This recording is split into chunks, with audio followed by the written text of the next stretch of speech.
Welcome back, everyone, to our 2-minute drill. I'm your host, Gianna Forbis, here with Pack Pride editor Cory Smith.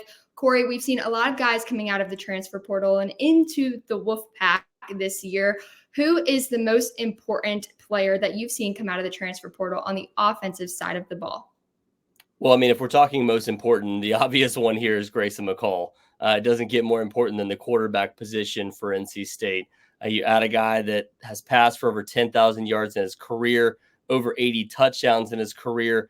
Those types of things coming into NC State, especially after the offensive year they had this past year where you just didn't have the playmakers there around the quarterback position. You also didn't really feel comfortable about either one of the quarterbacks you had in, despite what Brendan Armstrong was able to do late in the season.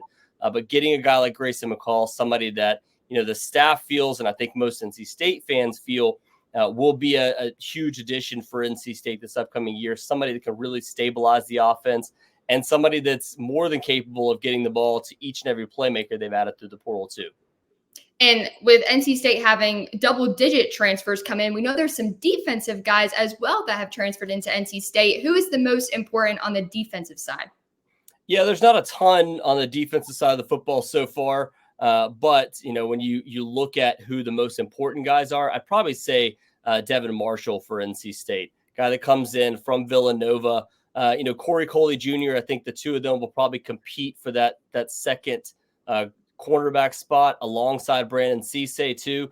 But as of right now, I have to say Devon Marshall, he's a guy that comes over from Villanova, was highly coveted by a lot of other programs across the country, and NC State's able to get him. You need to be able to fill that secondary spot. So regardless of who comes out there, it's going to be, somebody that has some experience because Brandon Cisse was able to play a lot this past year. But with Marshall coming in, that you're going to have several experienced guys competing for that spot. And whoever doesn't end up getting that other corner spot is going to be backing up Aiden White this coming up season. Yeah, super excited to see all the additions that are coming into NC State and how they'll do this upcoming season.